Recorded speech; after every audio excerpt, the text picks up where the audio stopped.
Hello everybody, my name is Ilya. And my name is Tyler. Together we make up Kovray, a couple that loves to play board games. And today we're here to teach you Click-a-Tree. Click-a-Tree is designed by Uwe Rosenberg, its art is done by Roman Kucharski, and it's published by Skellig Games, who helped sponsor this video. Now what you're seeing here is a prototype and the game may be subject to change, but with all of that said, let's head on over to the table and let's learn how to play. As always, you'll begin by setting up. Each player will receive a player board, 14 harvest tiles, 15 task strips, 7 fruit markers, 3 number markers, and 13 end of work tokens. One player will shuffle their task strips and draw 9 of them. The remaining players will select the same 9 task strips. You and all players will then place these on your player board, filling in the top 9 spaces marked 2 to 10. The order of the tasks does not matter. You and all players will then shuffle and create a stack of your own harvest tiles, revealing 2 next to your player board. You'll then place 7 fruit markers on the 1 space on the fruit track. Next, you'll use the 3 number markers and place them on your player board as so, making sure you can still see the number 2. Finally, you'll arrange the end of work tiles so that the lowest number is on top. You'll then place a stack next to your harvest tiles. Now it's time to prepare the general area. You'll first shuffle all the 126 landscape tiles and create stacks from which you can draw from. You'll place the 7 fruit cost markers in the circle in the middle of the play area. The order in which you place these does not matter. Then, you'll place a landscape tile face up between each of the fruit cost markers. Each player will then draw 1 landscape tile from the face down tiles, which will begin your personal display in which you'll place your tiles as the game progresses. Finally, you'll choose a starting player. They'll receive this token to mark that they have started the game. You're now ready to play. In Click-a-Tree, you'll take turns spending fruit to draft tiles and place them in your own personal display.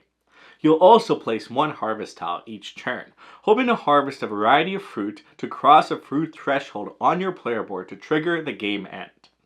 Click-a-Tree is played in turns, and each turn consists of 3 phases. Let's go over them.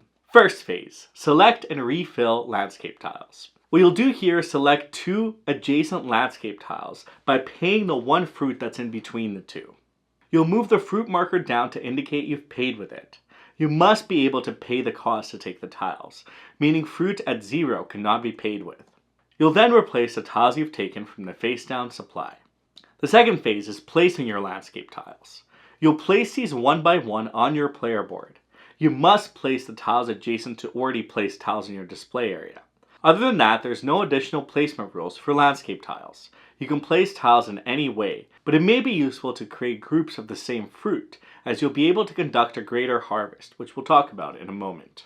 The third phase consists of placing and refilling a harvest tile. You'll choose one of the 2 face-up harvest tiles and place it in your display area.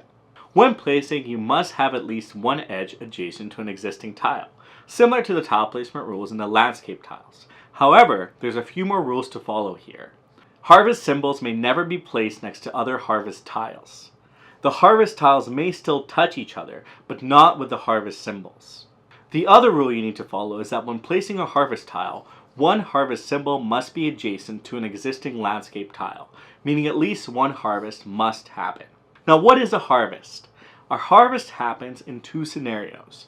In phase 2, when you place a tile next to the harvest symbol, or in phase 3, when you place a harvest tile with the harvest symbols next to the landscape tiles. What a harvest means is that you'll receive a yield for that type of fruit adjacent to the harvest symbol, which corresponds to the number of connected landscape tiles of the same type of fruit. You'll receive a fruit for each tile part of that group that is adjacent to the harvest symbol. It is possible for 2 harvests to happen at the same time. However, if 2 symbols are adjacent to the same group of fruit, only 1 harvest will happen for that group. Now in phase 2, each tile is placed independently, and a harvest is checked after each tile is placed, which means you may conduct a harvest of the same group twice in this scenario.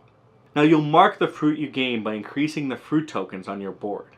You can only increase if there's space. If task tiles are present in the space where you would increase, you simply miss out on any gained fruit.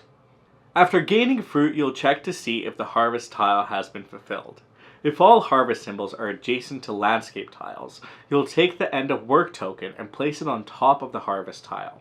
You'll then move the corresponding number on the token down on your player board. This makes reaching your game end objective easier. Lastly, you'll see if you fulfilled any tasks on your board.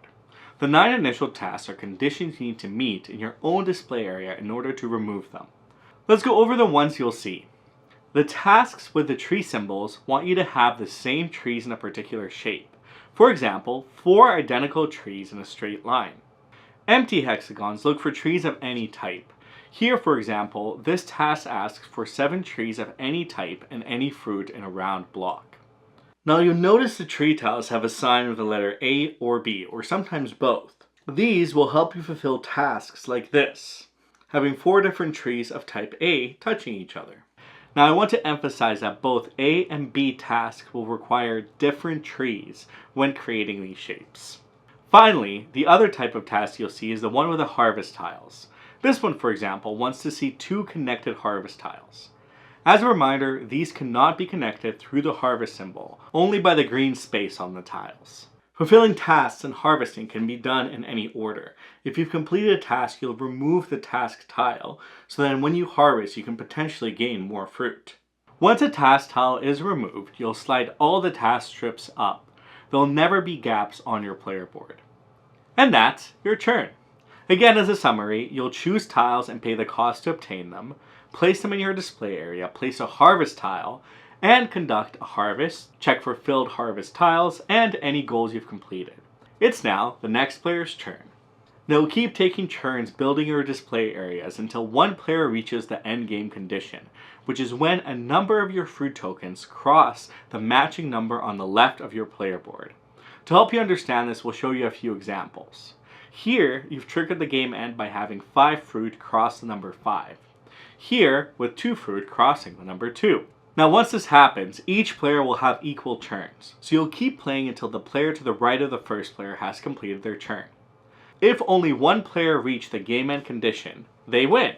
If multiple players have reached the game end condition, you'll tally up the value of all your fruit and the player with the most wins.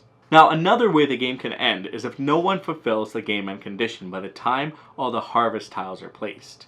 In this case, you'll also add up the value of all your 7 fruit markers, and the player with the highest value wins. And that's Click-a-Tree. Did you know that Click-a-Tree is a sustainability organization? If you want to learn more, check out the description below. And, of course, follow the Kickstarter page for this upcoming game. If you found this video helpful, give us a thumbs up, hit that subscribe button if you're new here, because we love to make board game content, and we'd love it if you joined the journey. If you have any questions on the game, leave a comment down below. And for our question of the day, if you could be a tree, what type of tree would you be? Maple. That's very Canadian of me. You're a little Canadian tree? I'd be a birch. Birch is fun too. Because they're really fun in the snow. They are. They look very beautiful. Yeah. Just like me. We have a birch outside our house? No. Well, very small one. Maybe. Very, very small one. Well, have a wonderful rest of your day, and thank you so much for watching. We'll see you in the next one. Bye!